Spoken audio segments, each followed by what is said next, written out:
everyone. I'm back, and today we're going to be reading "Ghost in the World, Ghost in the Home" by ICHoR. Here are the TWs or whatever the tags are. So I'll give you a minute to read those, so you know what we're going to be reading today, and then we will start. So I'll give you a couple seconds to do that.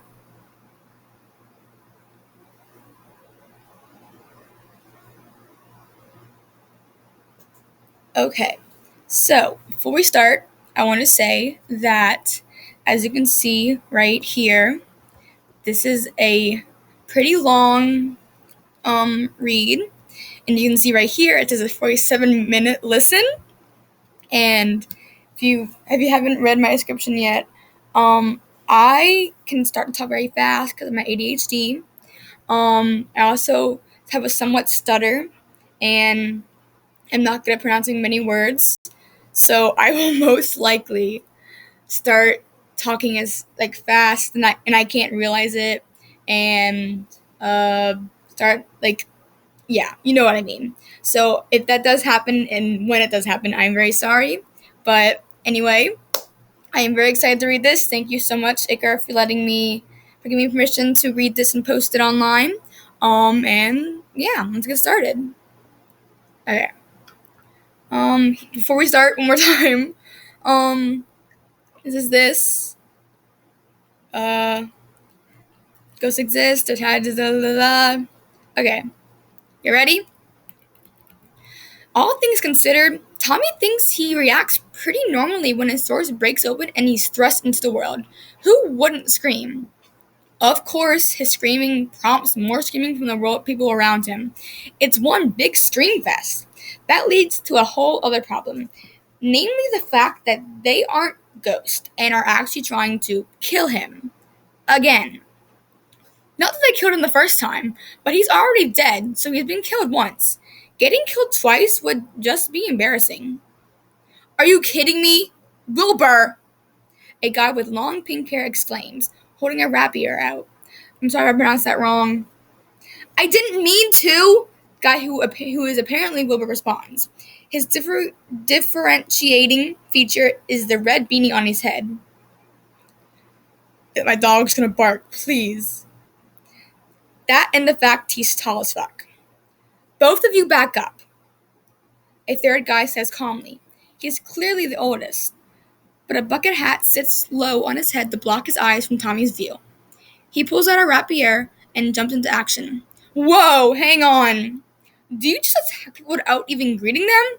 What the fuck are your practices? Everyone freezes at the sound of his voice. It echoes weirdly, like a ghost.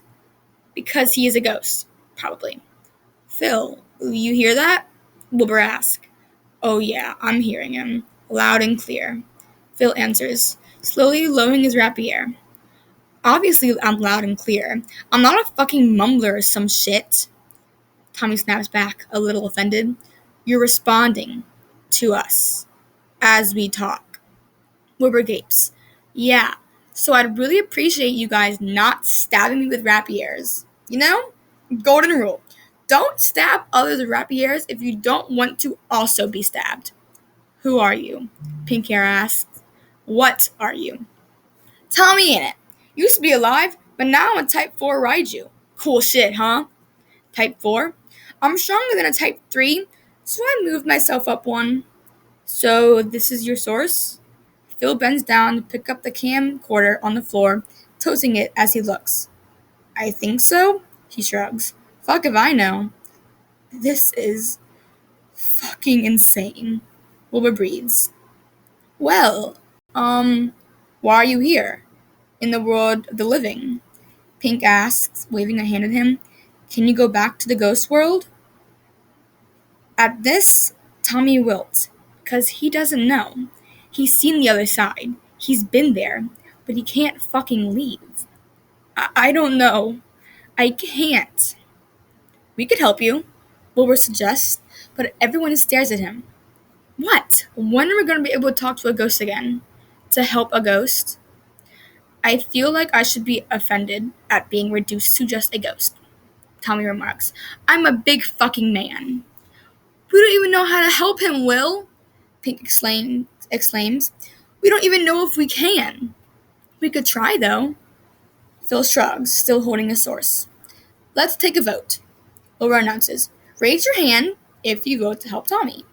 The only person who doesn't raise their hand is Pink Hair, and he fights to defend himself. It's not I don't want to. I'm just not sure we can. No use in wasting time. Hey! I'm not a waste of time, Pink Dude! Tommy yells, glancing down at his feet, which are hovered inches off the floor. Wilbur laughs. See, Pink Dude? We've got ourselves a ghost client. It's Technoblade. Technoblade deadpans. Technoblade? What kind of name is that? Tommy asks. My name. It's a shitty name. Much worse than mine. Anyways, mate, welcome to Sleepy Boys. Phil interrupts. Sleepy Boys Inc. Phil interrupts. Sleepy Boys Inc.? Tommy echoes. The best ghost hunting agency around. Wilbur brags. Wilbur sticks out his hand and then takes it back after a moment. Ghost touch, caused by touching a ghost, was deadly. Just a mere brush could paralyze a person. Yeah, we aren't looking to die. Phil laughs. Come on, I'll show you around. Ghost hearing is better than living, so as he exits the room behind Phil, he can hear the conversation living behind. This is crazy, Technoblade says in a hushed tone. I feel bad for him. He's a ghost. Wilbur. I wonder what it's like. The chair he's situated in is soft. Contrary to popular belief, ghosts could actually make themselves solid enough to touch things. Or maybe that's just a him thing. But here he was, awkwardly sitting across from Wilbur at the Sleepy Boys Inc. house. House agency, that is. They seem to be operating like the agency Tommy used to be a part of, or they live and work in the same house. Actually, working was what the other two people were doing. Off on a case with some ghost in a small alleyway. He misses those. Back when he was hunting, not being hunted. Wilbur had been left to watch him. As far as he could tell. Not that he needed a fucking babysitter. He wasn't sure what they thought he might do.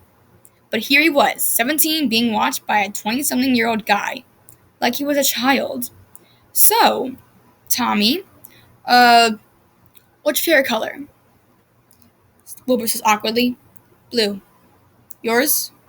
Teal. They sit in silence for another minute before he speaks again.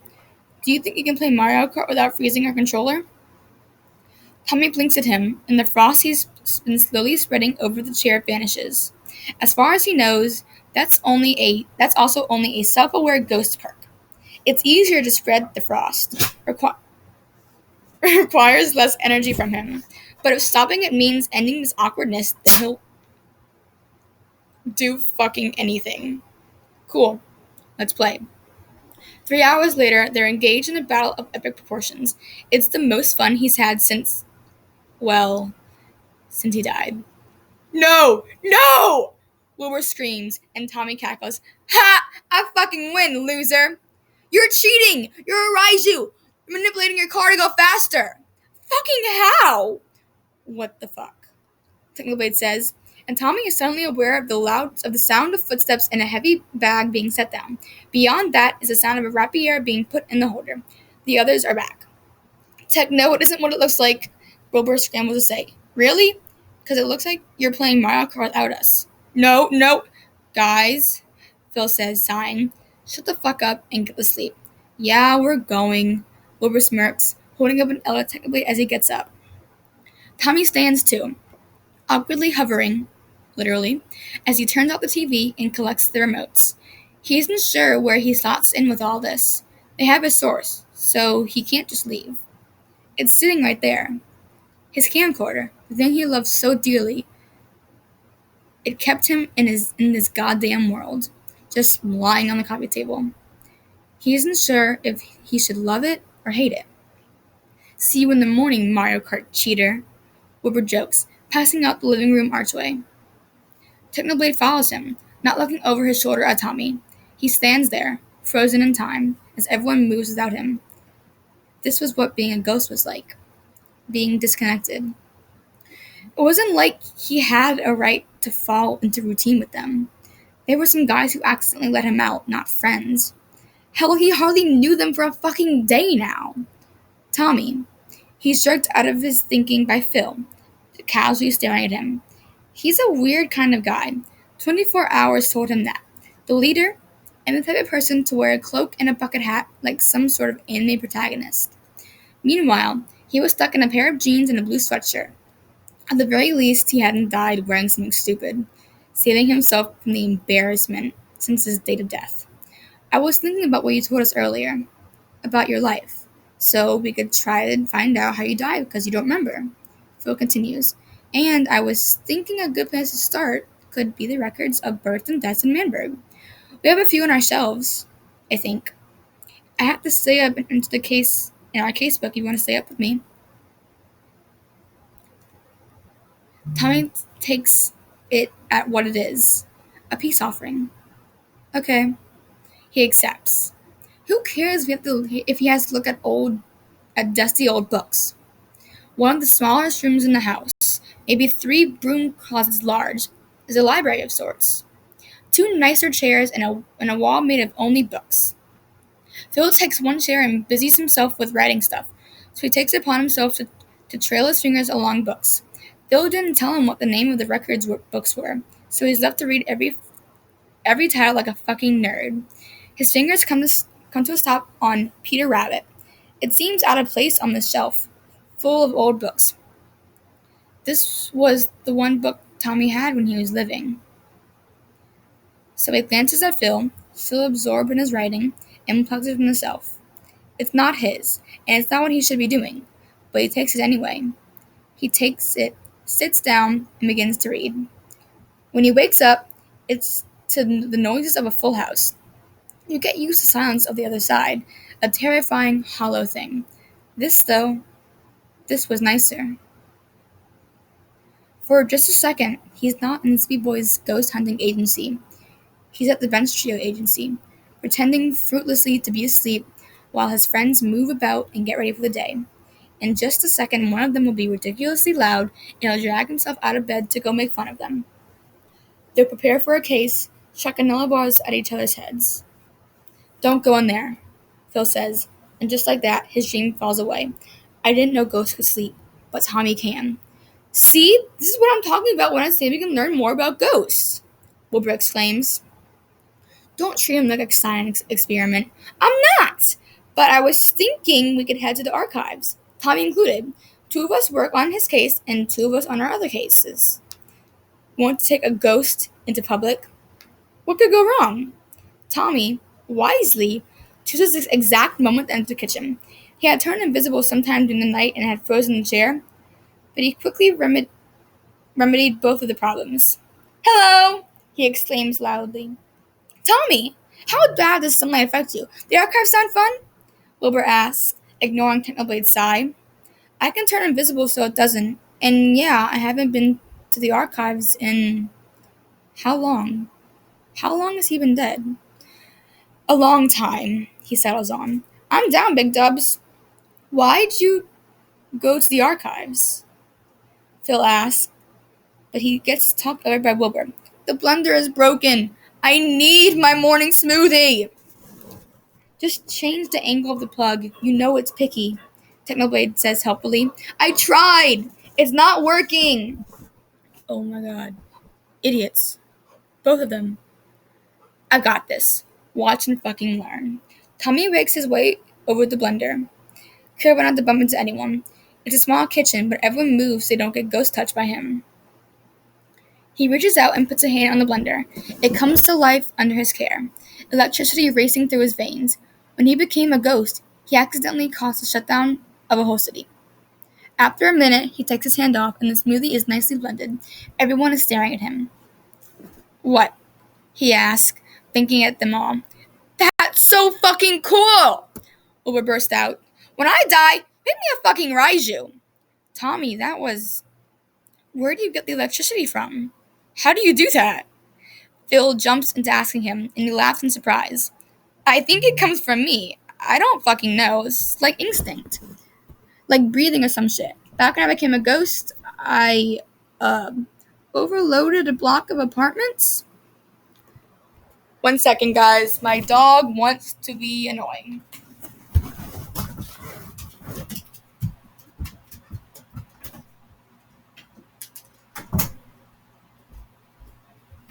So sorry about that. If my dog doesn't get out of my room, he will start to bark really loud, and I don't want y'all to hear that because that will probably hurt your ears. Okay, where were we? A whole block, Technoblade says. Don't do the blender trick anymore, though. Phil speaks up, watching him with bright eyes. He's smiling. We won't get spoiled. Let us have this, Wilbur whines. Even I can see the practicality in his help. Technoblade shrugs. Absolutely not. You'll grow too used to living the good life. The good life is a state of mind, Wilbur combats. Let's just go to the archives. Tommy stays invisible the entire walk to the archives, only straying from the group when there are shadows he can duck into. The sun doesn't hurt while he's invisible, but definitely saps a lot of his energy. The archives, though, are a bit more interesting than the walk there. Oh god. Technoblade mumbles. Techno, let's just hurry up. Wilbur suggests, then raises his voice so that the people leaving the archives can hear him. These motherfuckers don't deserve our time. Hey, assholes! A guy with a white bandana yells at them. We couldn't just keep your mouth shut, Phil hisses. What's the fun in that? Who are they? Tommy asks, well aware he just scared the shit out of the trio he's walking with. Dream Team. Another agency, Technoblade answers. And the scum of the earth, Wilbur adds. What are you doing here? One of the stranger asks. It's quite helpful. They all have distinguishing features. A mask on one, a white bandana on another, and the third has the weirdest glasses Tommy's ever seen. George, and Wilbur informs him quietly. Not found. We have a few cases, Phil says calmly. A few cases? What, shades in alleyways? George laughs, but it's not warm laughter. It's mean. None of your business. Holy shit, you fucking fallen, Phil! The bandana guy laughs. Tommy waits expectantly for Wilbur to give him a name. Sapnap. He is the youngest of them. We'll be on our way. Phil starts walking, but Sapnap calls out. You aren't still sore about losing that case to us, are you? We know you could have needed that money. You aren't doing so well, are you? He whirls around, cloaks things swishing softly. We didn't lose anything. You stole it. And we're actually doing great. Thanks for asking. Don't be a sore loser, Phil. The masked guy speaks for the first time, his voice calm and even. Dream. Wilbur doesn't elaborate further on the name, but he doesn't have to. Even Tommy's heard of him, and his agency was so minuscule they weren't on anyone's radars. The master at the rapier, the man who faced a Type 2 revenant alone and came out alive. That's my name. Don't wear it out. Dream says, apparently having heard Wilbur.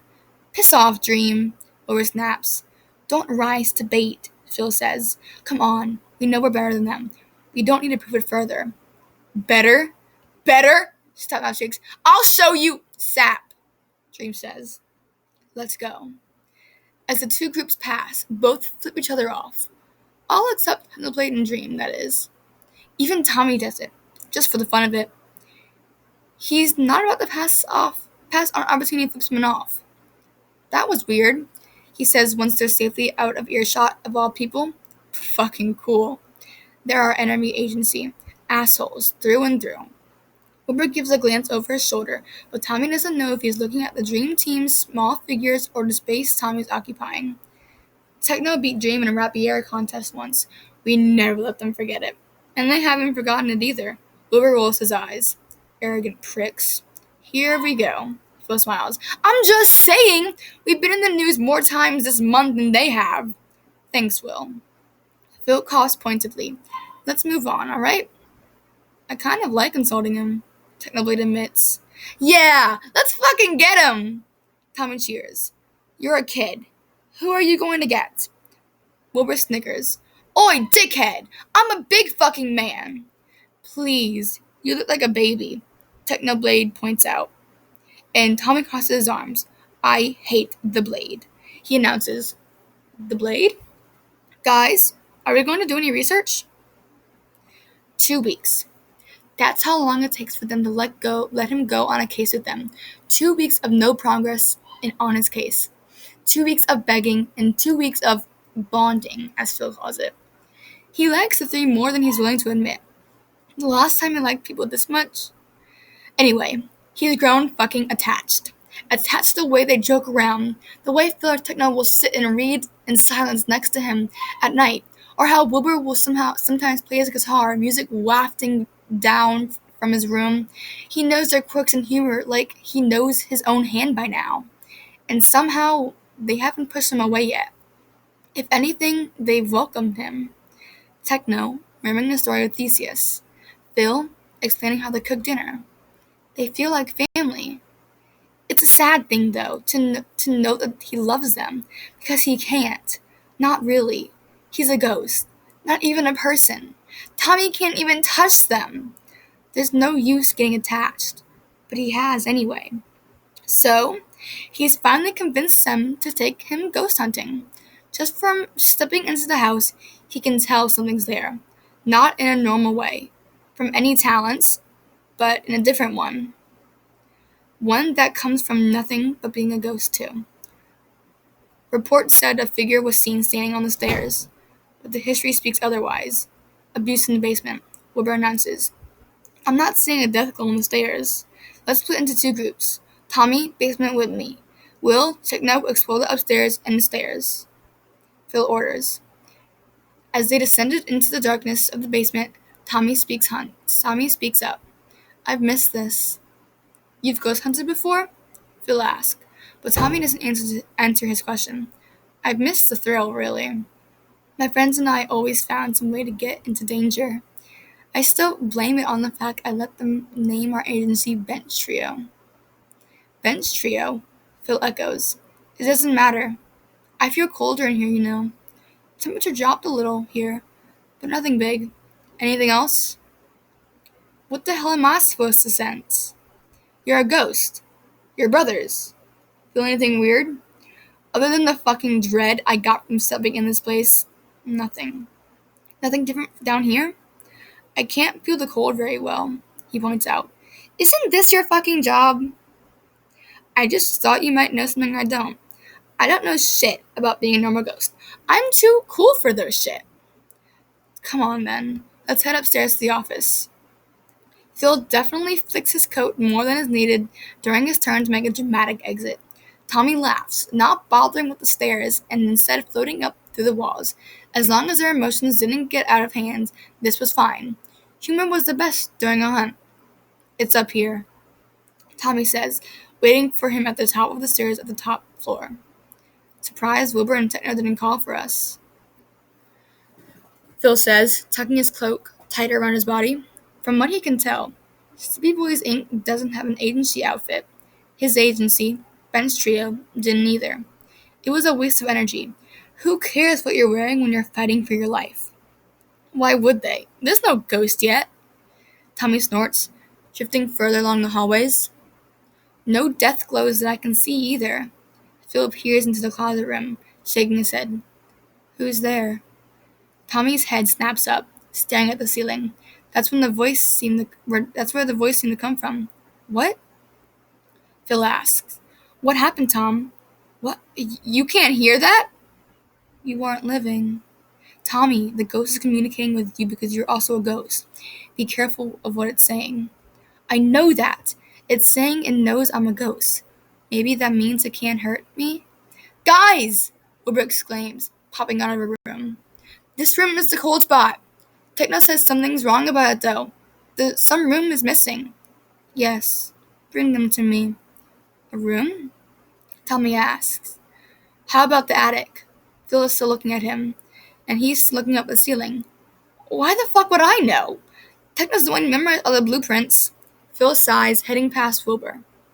Come on, let's go look for this attic. An attic! That's what it was! Techno exclaims. Tommy, mind floating up there?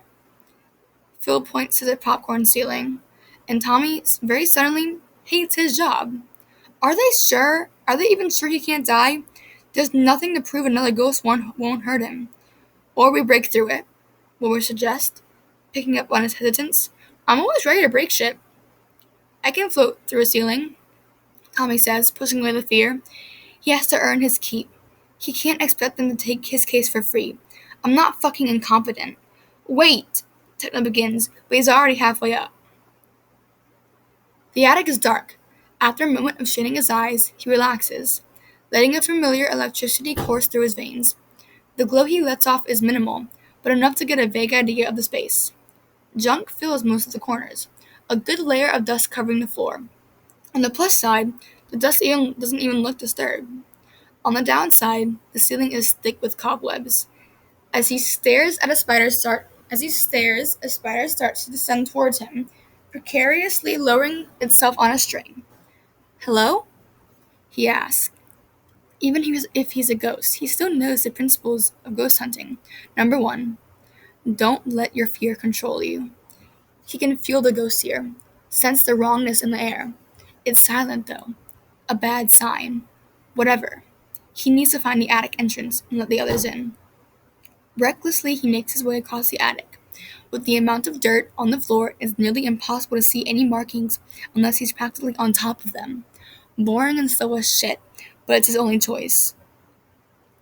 My home. Shit. I'll be out in a second. He responds, careful to keep calm. Nobody gave him rules on how to talk to another fucking ghost. Home. Yeah. Where is your front door? Do some goddamn work around here. A breeze moves the dust, pushing it towards one side of the attic. Helpful. Thanks, nature. With the clearing of dust, he can see the exact spot of the hatches. It only takes him half a second to turn solid, a feat that Type 3s can't do. This is exclusive to him because he's fucking poggers. Unless someone looks too closely, he could be living.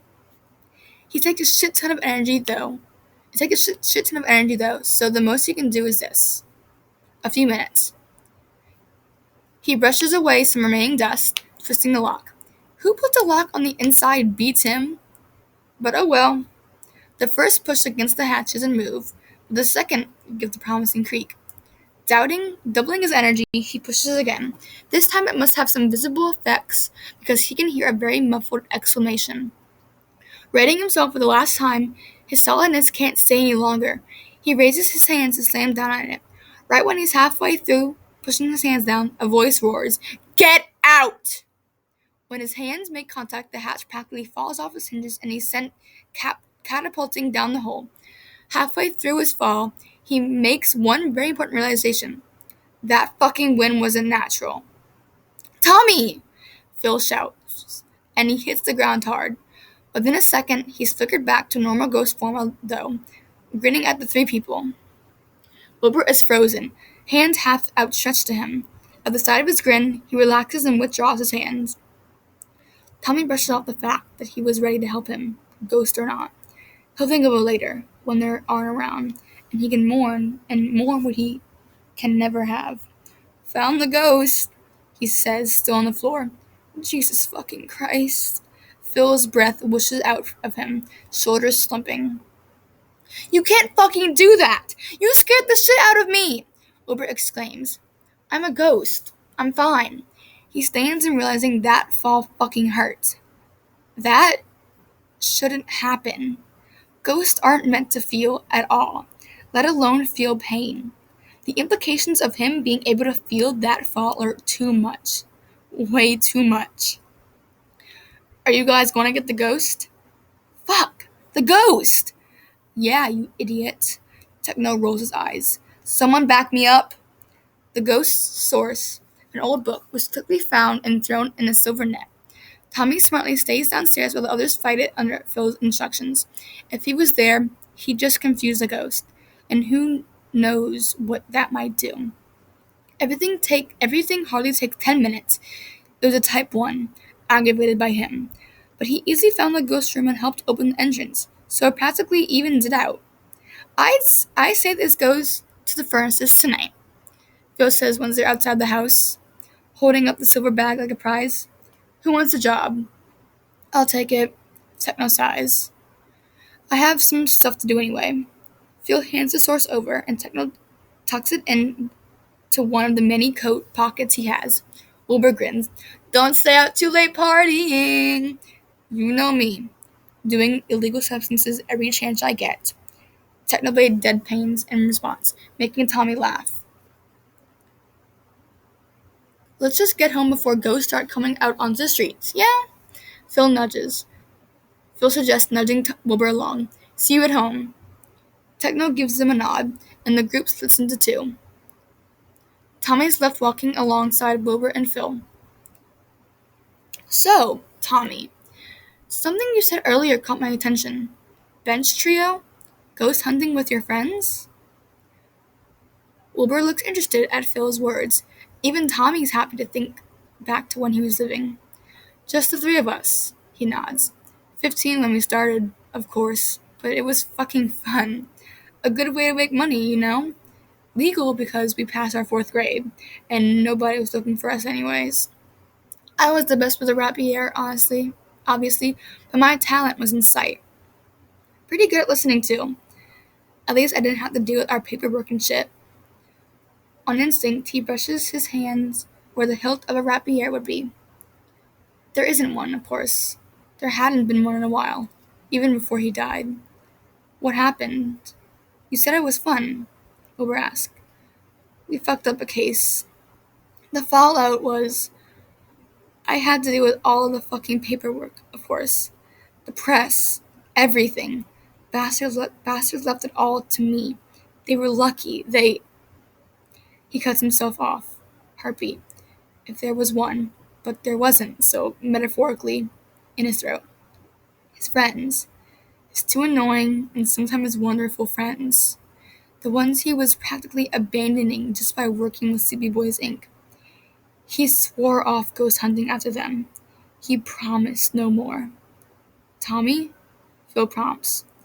We abandoned the company. The end. He says abruptly. I'll be back. Like he's winked out of existence. He goes invisible and walks away. Not too far. They have a source. But far enough for him. He almost told him about the end of Ben's trio. The truth. And if they knew that, they'd never help him. Besides, he doesn't want to talk about it. The past is past. He's joined the dead anyway. It's fine. He just won't be talking about them. Wilbur is the one to find him. Of course he is. He's Wilbur, the one who let Tommy try his guitar, even though he knew he could ruin it. Which is why it's so much worse that he is the one to find him staring at the window silently. It's raining out, and that's why he's here. Looking at what he can't have makes him cry, but crying also reminds him of how he will never feel the rain on his skin again. It's a vicious cycle, one he's fallen victim to even while living, and no amount of being a big man stops it. He likes to think he's silent, but he might not be. Occasional sniffs can't be helped, of course, but who knows what living can hear that he can't, especially with those talents. Tom's? Wilbur asks softly. Tommy can see his reflection in the window pane, hesitant, but he can't see his face. In fact, the only sign he has of his emotions is the gently flickering kitchen light. Tommy, Wilbur repeats. It has to be the way he says it. Soft. Caring. Nobody's cared in a long time. Not like that. Not like they mean it. Or it could be the months he spent with the people, the family here. How he'll catch himself thinking of them as his own family, people he can trust. How he'll find himself falling into their rhythm, acting like he's always been one of them, part of them. Either way, the gates open for just a second. I miss living. His voice breaks and he shivers. Or my friends. I miss my friends, Will. It's like I can't get peace, even in death. Like I'm not allowed to have a fucking break. I want to sleep and feel refreshed when I wake up. For someone who so desperately wished they weren't living, he misses it a lot now. He used to roll his eyes when people told him it'd be this way. Turns out they were right. Or maybe it's just because he's stuck as a fucking ghost, in 2 places and no places at once. Oh, Tom's. Wilbur repeats yet again. The same, yet so different. The gate slams shut. Nothing can be done about it anyways. I'm a fucking big man. I don't care. It's okay to miss living, you know. I'm sorry. He wraps his arms around himself and imagines it's Wilbur. Tommy can't hug him. Wilbur can't even brush by him. But it's nice to imagine. That, at least, hasn't been taken from him. The worst part, I think, Tommy begins, is that for the rest of my ghost life, you three will be the only people who won't run away screaming or try to kill me. You lot are the only ones that aren't terrified of me. And even then, you're still scared of me ghost touching you. We aren't, Wilbur says firmly. You'd never ghost touch us. Never on purpose. But he leaves unsaid, maybe on accident. Even now, he's a good few paces away from him. It's like saying he isn't afraid of dogs while in a tree hiding from one. A lie, and an obvious one. Like Wilbur can read Tommy's mind, he strides up to him and situates himself at his side. We're trying. I fucking promise you, we're trying. We're going to find a way to help. They both know he can't promise that, but living a lie is better than living the truth. What's it like dying? Wilbur asks, thrown over a chair with his trench coat draped over the back. Tommy laughs, shrugging. I don't fucking know. No matter how many times I explain it, I'll never be able to really get it. It's like trying to explain a nightmare. Try, maybe? Techno draws, not even looking up from his book. When they weren't doing casework, they were here, trying to figure out who he was or trying to learn about the problem. Tommy thought it was a useless effort. There was no understanding the problem. Either way, this was the only time he dared to come into the weirdness that was Techno's room. There are book towers taller than himself, and papers are pasted up on the wall. It was a hazard, really. I closed my eyes to sleep, and when I opened them, I was standing, but not in the street where I died. It looked like the street, seemed like it, but it wasn't. It was cold. Colder than the darkest winter you wouldn't even fucking think of. Fog covered everything, and when I looked up, there wasn't a sky, just a goddamn void. The other side, Wilbur breathes. Were there others? Along the street, yeah. A girl I'd never seen before. A boy I knew I'd seen when he was a ghost. I turned back to my death spot, saw my death glow, and realized I didn't want to be stuck in that weird fucking place. So I reached out to touch my death glow, blinked, and suddenly I was a ghost. That's it. You have no idea how it happened. If I did, Big Dubs, I wouldn't be here. He jokes. Fucking serious moment though. You don't want to go to the other side. Well, obviously not. I just fucking died. But the problem isn't getting any better. So we have to try something else. You really don't know how you became a ghost. Nope. God didn't even pay me a fucking visit or anything. Wilbur laughs. Checked off my list. How about the devil? Oi! He grabs the nearest book, ready to throw it at Wilbur despite his yells of protest. When he reads the title and phrases. Registered Ghost Hunting Agencies. There's a page bookmarked, so he flips to it. It's the start and end of BE. Wilbur's trying to find his company. Bench Trio. Oh, that, Wilbur says, relaxing now that he isn't going to throw it at him. I was meaning to ask about that. I can't find Bench Trio anywhere in there. Neither can Techno. They talked about him. Tommy never told Techno about Bench Trio, did he? We weren't officially registered. Tommy plays off. Phil said that you said it was legal, Techno points out. It was? In theory. And for other agencies. Listen, it doesn't really matter. Do you know how unsafe that is? Without Deepak watching you? Wilbur nearly screams. Well, no shit! I'm dead now, though. And not from a ghost. Oh, of course. How could I be so